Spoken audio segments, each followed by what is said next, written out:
아시는 찬양이죠. 그러면은 창세기 21장 1절에서 7절 말씀입니다. 구약 성경 27페이지고요. 21장 전체의 말씀을 다루지만 본문은 7절까지 말씀만 읽도록 하겠습니다. 여호와께서 말씀하신 대로 사라를 돌보셨고 여호와께서 말씀하신 대로 사라에게 행하셨으므로 사라가 임신하고 하나님이 말씀하신 시기가 되어 노년의 아브라함에게 아들을 낳으니 아브라함이 그에게 태어난 아들 곧 사라가 자기에게 낳은 아들을 이름하여 이삭이라 하였고 그 아들 이삭이 난 지 8일 만에 그가 하나님이 명령하신 대로 할례를 행하였더라. 아브라함이 그의 아들 이삭이 그에게 태어날 때에 100세라.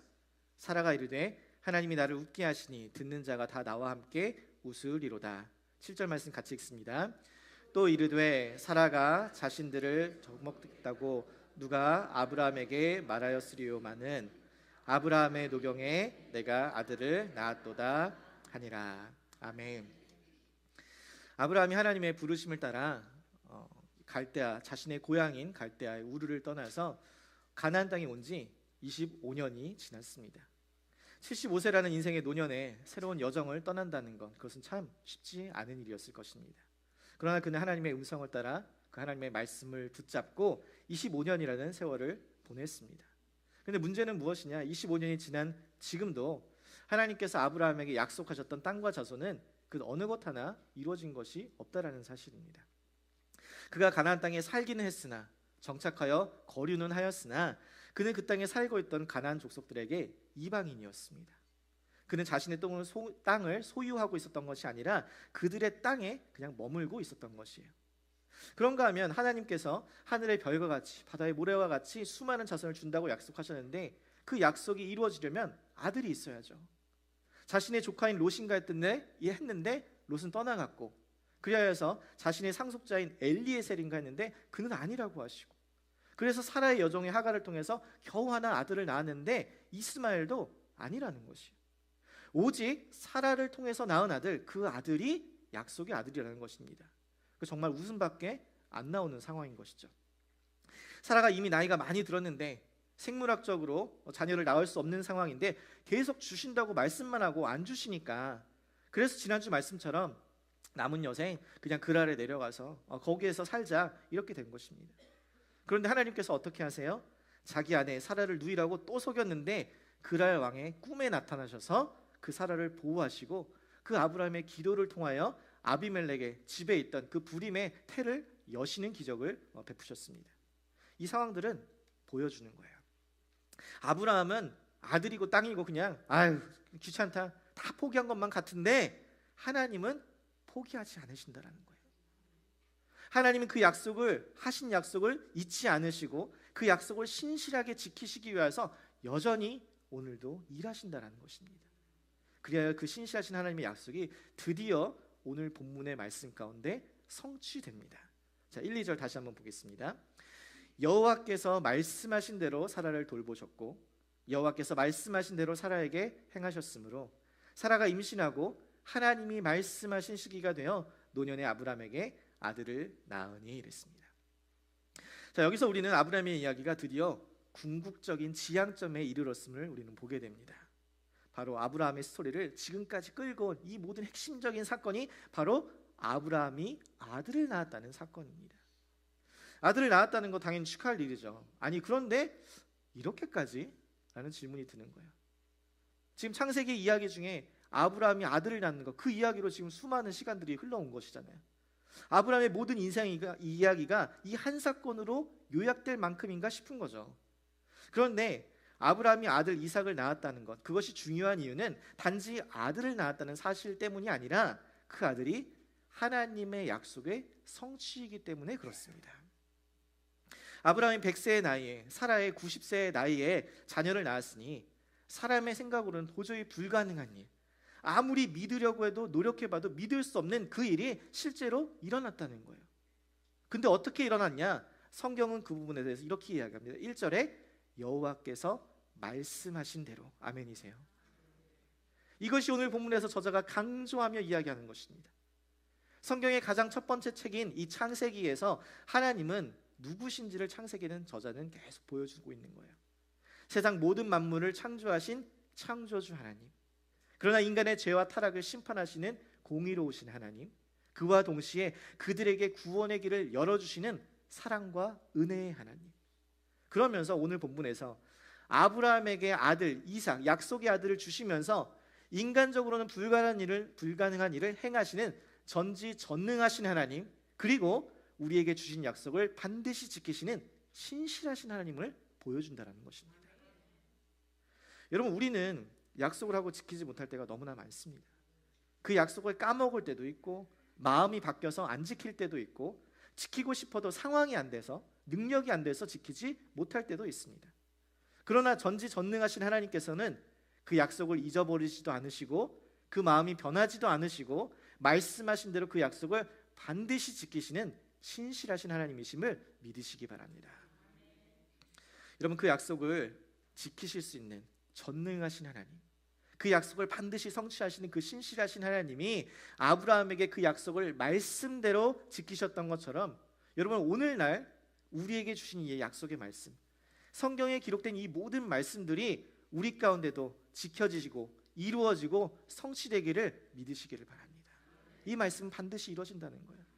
그래서 예수님께서는 마태복음 5장 18절에 이렇게 이야기합니다. 진실로 너희에게 이르노니 천지가 없어지기 전에는 율법의 1.1획도 결코 없어지지 아니하고 다 이루리라. 아멘이세요? 이 말씀이 다 이루어진다는 것이. 또한 이사야서에도 보면 푸른 마르고 꽃은 시드나 우리 하나님의 말씀은 영원히 서리라. 이 세상이 흔들리고 사람들은 변하여도 하나님의 말씀은 영원하며 말씀하신 대로 다 성취될 것이라는 거예요. 하나님은 이 사라를 돌보시고 이 사라에게 자녀를 잉태케 하는 그 행함으로 말미암아 그분의 말씀은 반드시 성취된다는 것을 보여주신 거예요. 이렇게 아브라함과 사라의 인생 가운데 일어난 하나님의 일을 바라보면 우리에게 그 하나님의 약속이 성취되기를 간절히 바랍니다. 그런데 실제 우리의 삶에서 우리는 아닌데, 하나님의 약속 안 이루어지던데, 나에게는 그런 일이 안 생기던데, 이런 의문과 의심들이 생길 때가 많이 있습니다. 나에게도 이러한 일이 일어나고 또 간절한 소원들이 좀 응답되었으면 좋겠는데 실제 내 삶과는 너무 거리감이 느껴지는 거예요. 그래서 간절한 기도에도 응답되지 않는 순간들을 마주할 때 우리는 좌절이 되고 낙심이 되기도 합니다. 하나님 나한테 왜 이러시나, 이런 생각들이 들기도 하죠. 저도 이번 주에 하나님 앞에 간절하게 기도하던 기도의 제목들이 있었는데 하나님이 또 안 들어주셨어요. 또 그냥 너무 속상한 거예요. 아니, 하나님 좀 들어주시지. 내 이기적인 기도가 아니라 하나님의 나라와 또 영광과 교회를 위해서 그러한 기도를 내가 간절한 마음으로 기도했는데 좀 들어주시지. 그래서 그 기도의 거절이 확인된 순간 너무 실망이 되고 또 낙심이 되더라고요. 그런데 제가 이번 주 이 말씀을 묵상하고 있었기 때문에 막 이 말씀을 보고 있는데 이 본문의 한 구절이 저의 마음을 계속 붙잡는 거예요.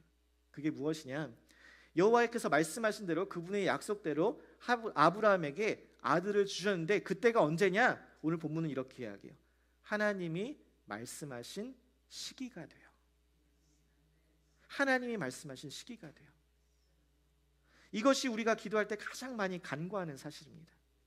우리는 하나님의 약속이, 우리의 간절한 기도가 속히 이루어지기를 간절히 바랍니다. 그런데 그 약속은, 그 기도는 우리의 시간표에 따라, 우리의 일정에 따라서 응답되는 것이 아니라 하나님께서 말씀하신 시기가 될 때 그때에 응답된다는 것이에요. 내 생각에는 지금이 딱 좋을 것 같거든요. 내 생각에는 지금 당장 해주시면 좋을 것 같단 말이에요. 그래서 성경은 이렇게 이야기합니다. 이사야서 55장 8절에서 9절 말씀 같이 한번 읽어보겠습니다. 시작. 이는 내 생각이 너희의 생각과 다르며 내 길은 너희의 길과 다름이니라. 여호와의 말씀이니라. 이는 하늘이 땅보다 높음 같이 내 길은 너희의 길보다 높으며 내 생각은 너희의 생각보다 높음이니라. 아멘. 여러분 믿으세요? 이것이 성경이 우리에게 주시는 말씀입니다. 우리는 이때가 좋을 것 같은데, 지금 이 순간이어야 되는데 우리의 길보다, 우리의 생각보다 더 크신 하나님께서는 그분의 말씀하신 시기에 그때 해주신다는 거예요. 여러분, 우리가 하나님을 신뢰한다는 것은 바로 이런 거예요. 그분이 전지전능하신 하나님이시고 그 약속을 반드시 지키시는 신실하신 하나님이셔서 그 약속하신 대로, 말씀하신 대로 그분의 때에, 그때에 이루신다는 거예요. 내려놓음이라는 책으로 유명한 이 이용규 선교사님이 몽골에서의 사역을 마무리를 하고 이제 새로운 하나님의 인도하심을 구하고 있을 때에 인도네시아의 자카르타라는 곳에서 집회 초청이 있었다고 합니다. 근데 그 교회가 아주 오랫동안 대학교를 세우기 위해 자카르타 인도네시아에 대학교를 세우기 위해서 오랫동안 기도를 하고 있었대요. 근데 그 가운데 이 선교사님이 그곳에 가서 집회를 하고 그분들과의 교제 가운데서 하나님의 약속을 받게 됩니다. 그래서 온 가족들과 함께 몽골에서 인도네시아 자카르타로 이주를 하게 돼요. 그런데 인도네시아에 들어가서 이제 언어를 배우고 그곳 상황에 대해서 이제 공부를 하면서 이 선교사님이 깨달은 사실은 인도네시아에서 대학교를 세운다는 것은 불가능에 가깝다는 것이었습니다. 비자를 해결하는 것조차 쉽지 않은 상황에서 세계에서 가장 많은 무슬림을 보유한 인도네시아 땅에서 외국인이 선교 지향을 하는 그런 대학을 세운다는 것은 누가 봐도 불가능한 일이었다고 합니다. 그런데 그런 불가능한 현실 앞에서 기도하며 걸어가는 가운데 함께하는 사역자들을 만나게 되고 재정 후원자들을 만나게 되고 기적적으로 영어 유치원과 초중고를 세우게 되고 나중에는 단과 대학을 세우게 되고 마침내 종합대학교를 세우게 되었다는 것이에요. 그래야 해서 아무 소망 없이 교육의 혜택을 받을 수가 없어서 그렇게 살던 인도네시아 학생들이 이곳을 졸업하여서 인도네시아의 중요한 곳곳에 취직을 하게 되고 교육을 받으면서 선한 영향력을 미치게 되었다는 그런 간증을 들은 적이 있습니다. 이러한 일이 어떻게 시작되었다고요? 한 교회에서 그곳에 대학교를 세우기 위해 오랫동안 기도했다는 거예요. 그런데 하나님의 때가 되자 이 선교사님을 만나게 되고 그때에 이 선교사님을 통해서 이 일들이 이루어졌다는 거예요. 그러면서 이 이용규 선교사님이 약속이라는 책을 쓰셨는데 거기에 이런 이야기가 있습니다. 하나님이 누구신지를 증명하기 위해서 우리에게 약속을 주시는 것이다. 하나님은 사람이 할 수 있는 일을 약속하지 않으신다. 하나님의 약속은 사람이 이룰 수 없다라는 것이에요.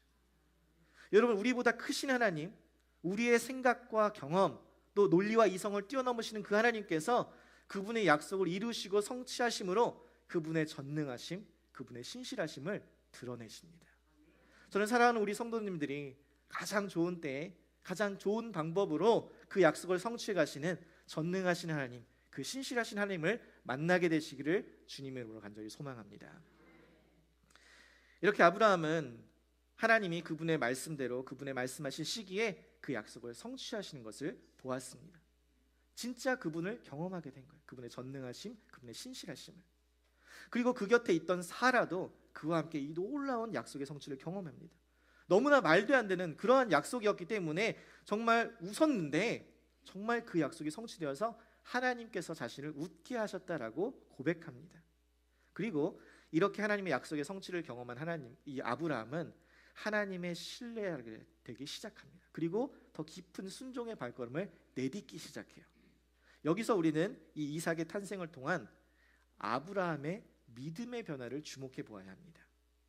성경은 이 오늘 21장에서 보면 아브라함의 신앙의 여정에서 가장 중요해 보이는 그 모든 믿음의 여정이 바로 이 순간을 위해서 달려왔다라고 해도 과언이 아닌데 이삭의 탄생에 대해서는 생각보다 굉장히 짧은 1절부터 7절까지 이 7절 안에 모든 것들을 다 이야기하고 있습니다. 그리고 그보다는 훨씬 덜 중요해 보이는, 어찌 보면 그냥 넘어가도 될 듯한 그냥 별로 중요하지 않은 사건들을 이삭의 탄생보다 더 길게 21장에서 기록하고 있습니다. 그 이유는 저자가 지금 이 아브라함이 이삭의 탄생 이후에 그 행동이, 그 삶이 어떻게 변화되었는가, 이것을 주목해 보라는 거예요. 어떤 사건이 아니라 그 사건을 통해서 아브라함의 그 한 사람의 인생이 어떻게 변화되었는가, 그것을 주목하라는 것이에요. 여러분, 우리들의 인생에서도 마찬가지입니다. 하나님께서 우리에게 놀라운 일을 행하실 때가 있습니다. 우리에게 간절하게 기도하던 그 바를 응답하실 때가 있어요. 그런데 그 기도가 응답되는 것보다 내 삶에 더 놀라운 사건, 더 중요한 사건은 뭐냐면 내가 그 사건에 어떻게 믿음으로 반응하며 내 삶에 어떻게 믿음이 성장하고 성숙해 가는가, 내 삶이 변화되는가, 그것이 중요하다는 거예요. 성경의 저자는 지금 이삭의 탄생 이후에 아브라함의 행동이 어떻게 바뀌고 있는가, 그거를 보여주고 있습니다. 그 첫 번째가 그가 하나님을 신뢰하며 온전한 순종의 모습을 보이고 있다는 것입니다. 여러분, 이 순종의 발걸음은 오늘 본문에 두 가지 행동으로 나타나는데, 하나는 아들 이삭을 낳은 후 8일 만에 할례를 행했다는 사실입니다. 우리 4절 말씀 보세요. 그 아들 이삭이 난 지 8일 만에 그가 하나님이 명령하신 대로 할례를 행하였더라. 여러분, 이 구절에서 중요한 것은 그가 하나님이 명령하신 대로 행했다는 거예요. 명령하신 대로. 지금처럼 의학이 발달하지 못하고 위생의 개념이 적었던 이 과거에는 태어난 지 얼마 안 되는 신생아들이 병이나 불의의 사고로 죽을 때가 많이 있었기 때문에 우리 한국에서도 이러한 이유로 우리가 아이가 태어나도 한 해 늦게 또 몇 년이 지난 다음에 출생신고를 했잖아요. 그래서 제가 우리 나이 많으신 성도님들 교회 회원 등록하고 또 생일카드 보내려고 생년월일을 여쭤봐도 잘 안 가르쳐 주십니다. 비밀이에요. 그런데 또 가르쳐 주시면 한 3개 정도를 가르쳐 주시니까 쉽지가 않습니다. 실제 생년월일, 그리고 주민등록상 생년월일, 그런데 음력 양력도 있어요.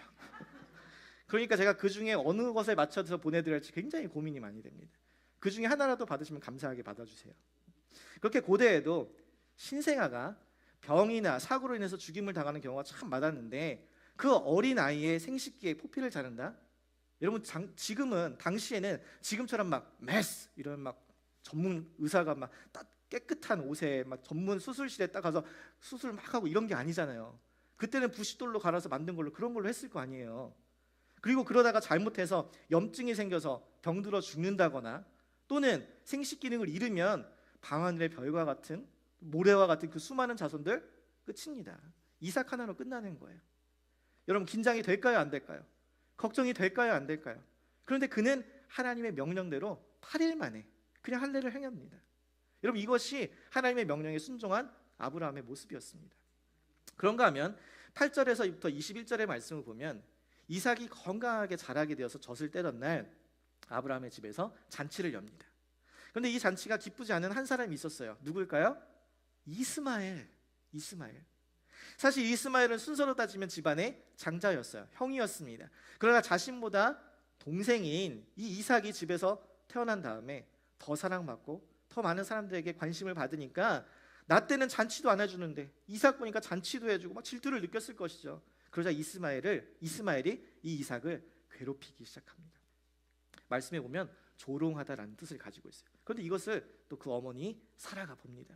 그래서 아브라함에게 이야기합니다. 당장 그 어머니 하갈과 이스마엘을 내쫓으라. 여종 하갈과 그 아들 이스마엘은 내 아들과 함께 기업을 받지 못할 것이다 라고 이야기합니다. 그러니까 아브라함의 입장에서 이 상황이 얼마나 곤란할까요? 그가 하나님께서 주신 약속의 자녀는 아니지만 그래도 자신의 핏줄이잖아요. 그런데 그런 그를 내쫓으면 광야의 길에서 죽을 수도 있고 또한 강도를 만날 수도 있고 동물들의 공격을 받을 수도 있었을 것입니다. 그들을 보호해 줄 수 있는 사람은 아무도 없는데 그들을 내쫓는다는 것은 곧 죽음을 의미하는데 그렇게 사라가 또 요청을 하고 있으니까 얼마나 곤란해요. 그러니까 성경에 이렇게 이야기합니다. 아브라함이 이로 인해 매우 근심이 되었다. 물론 그들을 내쫓으라는 사라의 요구는 자식에 대한 이 어머니의 질투에서 비롯된 것이지만 이 말이 틀린 것은 아니었습니다. 이스마엘은 아버지의 그 아브라함의 기업을 이어받을 상속자가 아니었습니다. 그래도 그렇게 내쫓으면 그 앞에 고난과 어려움이 뻔한데 심지어 죽을 수도 있는데 어떻게 그렇게 하냐는 거예요. 그리고 이삭이 훗날 무슨 일이 생기면 어떻게 해요? 이스마엘이로 있어야 될 거 아니에요. 보험 한 명이라도 더 있어야죠. 그런데 그때 하나님이 말씀하십니다. 12절 13절 보세요. 하나님이 아브라함에게 이르시되 내 아이나 내 여종으로 말미암아 근심하지 말고 사라가 내게 이른 말을 다 들으라. 이삭에게서 나는 자라야 내 씨라 부를 것임이니라. 그러나 여종의 아들 이스마엘도 내 씨니 내가 그로 한 민족을 이루게 하리라 하신지라. 하나님이 근심하지 말래요. 오직 이삭에게서 난 자가 약속의 자녀임을 이삭 아브라함에게서 난 이삭만 약속의 자녀라고 확인시켜 주십니다. 이스마엘은 아니라는 거예요. 그러면서 이스마엘도 그러나 너의 자손이니까 자식이니까 그로 큰 민족을 이루겠다. 그를 보호해 주시겠다. 지켜 주시겠다라고 약속을 하시는 거예요. 그러자 아브라함이 어떻게 하는지 아세요? 아침에 일찍 일어납니다. 그리고 나서 떡과 물 한 가죽 부대를 가져다가 하갈의 어깨에 메어주고선 그 아이를 데리고 가게 합니다. 떠나보내요. 어찌 보면은 막 어떡하냐, 그들 그냥 보내면 어떡하냐 막 근심하고 있었는데 그 말 듣자마자 언제 그러냐는 듯이 갑자기 매정하게 그들을 다 떠내보냅니다. 아무도 없는 곳에. 그냥 갈 것을 가라는 거예요. 그런데 이 모습이 바로 아브라함이 하나님의 말씀에 순종하는 모습을 보이는 것이에요. 자신의 생각과 경험 이성으로는 이들을 떠나보내면 안 될 것 같은데 하나님이 말씀하시니까, 그 하나님이 누구시니까? 약속을 지키시는 신실하신 하나님이시니까, 그 하나님이 이들을 지켜주신다고 말씀하셨고 이 이스마엘을 통해서 큰 민족을 이루겠다고 약속하셨으니까 그 약속을 믿을 수 있게 되었고 그 명령에 순종할 수 있었다는 것이에요. 여러분, 이전까지만 해도 하나님이 아무리 말씀해도 아브라함은 잘 믿지 못했습니다. 잘 순종하지 못했어요. 그런데 이제 이삭의 탄생을 통해서 전능하신 하나님, 그 신실하신 하나님을 만나고 나니까, 경험하고 나니까 아브라함의 믿음의 변화가 시작됐습니다. 이삭을 낳기 전 아브라함의 유일한 소망이었던 이 이스마엘을 보내면서까지 하나님 아버지의 말씀에 순종하기 시작한 거예요. 하나님을 만나게 되고 하나님을 경험하게 되고 그로 인해 믿음이 생기고 순종하기 시작하는 이 믿음의 여정 가운데 나타나는 이 삶의 변화들, 여러분, 그 변화들이 우리 가운데도 있기를 소망합니다. 교회 나와서 예배 드리면서 말씀 보는 가운데, 기도하는 가운데, 찬양하는 가운데 하나님 만나면서 그냥 왔다 가는 것이 아니라 아무 변화 없는 그런 삶이 아니라 우리의 삶 가운데서 인생의 순간순간마다 삶의 순종들이, 변화들이 일어나게 되기를 주님의 이름으로 간절히 소망합니다. 이러한 변화들은 21장 후반부에도 나타납니다. 하나님께서 아브라함에게 말씀하신 것 중에 여러분 크게 두 가지가 있어요. 하나는 자녀였고 또 하나는 뭐였어요? 땅이었습니다. 땅. 내가 내게 보여줄 땅으로 가라, 이 땅을 너에게 주겠다라고 말씀하셨죠. 그러나 아브라함은 가나안 족속들의 땅에서 거주하기는 했지만 아직까지 그 땅을 소유하지는 못했었어요. 그런데 이 이삭의 탄생 이후 이스라엘을 떠나보내고 나서 정말 약속의 자녀가 누구인지 확실히 확답을 받고 나왔을 때에, 그때에 그랄 왕 아비멜렉이 자신의 군대 장관 비골과 함께 아브라함을 찾아옵니다. 왜요? 약조를 하려고. 어떤 약조냐? 아브라함뿐만 아니라 너의 자손, 그 후손들에게도, 이 아비멜렉과 그의 후손들에게 거짓되이 행하지 말라라는 것이에요. 거짓말하지 말라, 속이지 말라라는 것이에요. 아마 이러한 요구는 아브라함이 자신의 아내 이 사라를 속였기 때문에 아브라함이 죽을 뻔했으니까 그 일 때문에 앞으로는 다시는 이런 일이 없게 해달라라고 요청한 것이겠죠. 여러분, 이미 지난 일인데 자존심 상하게 지난 일들을 막 가지고 와서 들추고 후손들에게 거짓말하지 말라고 약조까지 해달라고, 여러분 이 상황이면 그럼 후손들에게 이야기해야 되거든 거예요. 왜 약조가 생겼는지. 네 할아버지가 네 할머니를 팔았다, 이 얘기 해야 되니까 얼마나 부끄럽고 창피해요. 그런데 아브라함이 굉장히 간단하게 오케이, 내가 맹세할게 라고 이야기합니다. 그러면서 자신의 잘못을 깨끗하게 인정한 다음에 또 재밌는 게 뭐냐면 아브라함도 한 가지 사실을 이야기해요. 21장 25절 말씀 보겠습니다. 아비멜렉의 종들이 아브라함의 우물을 빼앗은 일에 관하여 아브라함이 아비멜렉을 책망하며 그랬습니다. 야, 너 거짓말하지 마. 네 후손들에게도 거짓말하지 말라고 약속해. 그러니까 오케이, 알았어. 근데 너희 종들이 내 우물을 빼앗았었잖아, 이 이야기를 하는 거예요. 여러분, 대부분이 사막으로 이루어진 이 가나안 남부 지역에서 우물은 생명과도 직결되는 아주 중요한 것이었습니다. 그래서 이 물이 없으면 살 수 없으니까 어느 지역에 우물을 소유한다라는 것은 곧 그 지역을 소유한다는 것과 같은 의미를 가지고 있었어요. 그런데 이 아브라함의 우물을 아비멜렉의 종들이 와서 빼앗았고 그 이야기를 지금 아브라함이 하고 있는 거예요. 여러분, 근데 생각해 보세요. 지금 아브라함이 누구에게 이야기하고 있어요? 아비멜렉. 아비멜렉이 누구예요? 그랄의 왕이었어요. 지금 왕에게 자신의 군대 장관까지 데리고 왔다는 것은 공식적인 행차로 왔다라는 것입니다. 이렇게 한 나라의 왕이 공식적으로 군대 장관까지 데리고 온 그 상황에서 아브라함이 그 왕에게 그 종들의 잘못한 것을 이야기하면서 책망하고 있다는 거예요. 성경은 지금 이 단어를 책망하다라고 이야기하는 거예요. 그러니까 그 왕도 얼마나 당황했을까요? 그러면서 자신도 몰랐던 일이라고 변호를 합니다. 그리고 나서 아브라함이 양과 소를 가져다가 아비멜렉에게 줍니다. 그러니까 아비멜렉이 이걸 받은 다음에 이거 도대체 왜 주는 거야? 라고 해요. 그러자 아브라함이 하는 말 30절 보세요. 아브라함이 이르되 너는 내 손에서 이 암양 새끼 7을 받아 내가 이 우물판 증거를 삼으라 라고. 이게 무슨 이야기냐면 이 우물 내가 판 거야. 이 우물 내 소유야. 이 우물 주변의 땅이 이제 내 땅이야. 이것을 약속하자라는 것입니다. 왕에게 당당하게 그 땅인데, 그 사람 땅인데, 그 왕이니까 그 나라의 다 왕인데 그 우물이 내 거라고, 그 내 땅이라고 달라고 약속하라는 거예요. 그리하여 해서 이 두 사람이 서로 맹세하여서 이 우물을, 이 땅을 아브라함의 것으로 그 소유를 인정하고 그것을 부엘세바라고 부릅니다. 부엘세바. 근데 이것이 왜 중요하냐? 마침내 25년의 시간 동안 계속 이방인으로서, 외국인으로서 살았는데 마침내 가나안 땅에 온 이후 공식적으로 처음으로 아브라함의 소유의 땅이 생겼다는 것이에요. 여러분, 지금 이 상황을 이전에 20장에서 우리 지난주에 아브라함이 아비멜렉을 만났을 때를 생각해 보세요. 그때 아브라함은 아비멜렉을 두려워했습니다. 그가 자신을 죽일까 봐 두려워했다는 거예요. 그런데 지금 어때요? 아브라함은 아비멜렉에게 두려움이 없습니다. 두려워하지 않아요. 아비멜렉은 한 나라의 왕인데 오히려 그를 책망합니다. 아니, 도대체 아브라함이 누군데, 아브라함이 뭔데 왕을 책망해요? 그리고 전에는 아비멜렉이 이 아브라함에게, 사라에게 양과 소를 주었습니다. 그런데 지금은 바뀌어서 아브라함이 양과 소를 아비멜렉에게 주고 있어요. 그리고 왕에게 아주 당당하게 이 땅은 내 땅이니까 내놔라, 약속해달라라고 하는 거예요. 그래서 그들은 아브라함과 언약을 세우고 돌아갑니다. 그러면서 33절에 이렇게 이야기해요. 아브라함은 부엘세바에 에셀나무를 심고 거기서 영원하신 하나님의 여호와의 이름을 불렀으며. 뭐 하는 거예요? 그곳에서 영원하신 하나님의 이름을 부르며 이곳이 하나님의 땅임을 선포하고 있는 것입니다. 저는 이 한 구절에서 소름이 돋더라고요. 왜냐? 여러분, 이것이 바로 하나님께서 아브라함을 부르신 이유였기 때문인 거예요. 하나님을 알지 못하고 이방신을 섬기며 죄악이 가득한 땅, 그 가나안 땅을 하나님의 거룩한 땅으로 변화하기 위한, 그로 인하여서 아브라함을 부르셨거든요.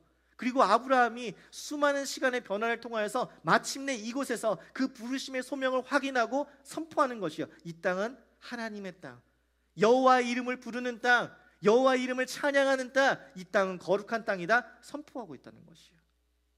누가요? 아브라함이. 어떤 사람이 아브라함에 관한 이야기를 오늘 처음 들었으면 원래부터 이런 사람인가 보다 했을지 모르겠어요. 그가 하나님의 명령대로 할례를 행하고 약속을 말씀대로 이스마엘을 떠나보는 그런 순종도 하고 왕 앞에서 담대하게 자신의 소유들을 주장하고 그 땅에서 여호와 이름을 부르는 모습을 보면서, 야, 아브라함 진짜 대단하다, 이러한 믿음의 사람, 순종의 사람이구나, 아주 담대한 사람이네, 이렇게 생각했을지 몰라요. 그런데 여러분, 우리는 알잖아요. 지금 이 아브라함의 일생의 일대기를 계속 우리 보았잖아요. 아브라함이 처음부터 믿음의 사람, 순종의 사람이었어요? 아니거든요. 우리와 똑같이 실수하고 죄를 반복하며 이방신을 섬기고 자신의 본토 친척 아베집을 떠나지 못하고 포기하지 못하였고 자신의 아내를 누이라고 속이던 사람이었고 사람을 무서워하던 사람이었습니다. 그런데 하나님께서 그를 부르시고 말씀하시고 인내하시고 기다리시고 함께 하셔서 그를 이렇게 변화시켰다는 것이에요. 이전까지만 해도 여전히 연약해 보이고 환경에 막 흔들리고 사람을 두려워하기도 하였지만 이 세계 탄생을 통하여서 진짜 그 하나님은 신실하신 하나님, 전지전능하신 하나님, 이것을 경험하니까 그의 삶이 변화되고 그의 행동이 변화되고 순종이 시작되고 담대하게 선포하게 되며 믿음이 성장하고 성숙하게 되는 그 모습을 보이게 된다는 것이에요.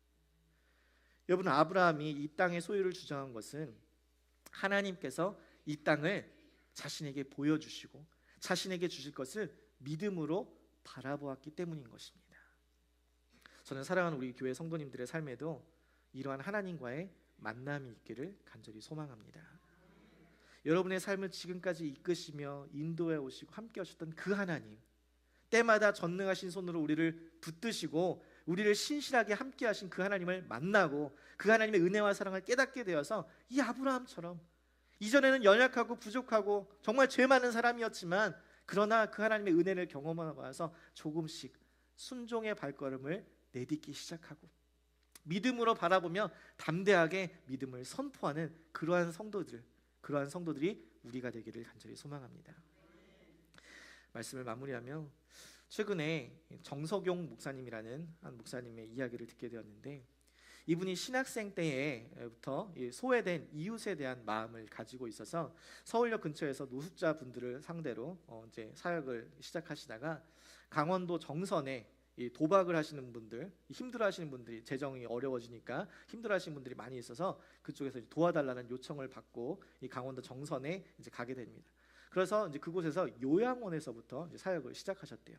그런데 코로나 때 이 요양원에서 코로나 이제 확산을 막기 위하여서 이 교회를 나가달라고 그런 거예요. 교회에서 개척을 했는데 교회에서 나가달라고 하니까 이제 갈 데가 없잖아요. 어떻게 하나 막 그러고 있었는데 성도님 중에 한 분이 펜션을 하고 있었던 거예요. 펜션을. 그 펜션에서 그러면은 천막을 치고 거기서 예배를 드리자 했던 거예요.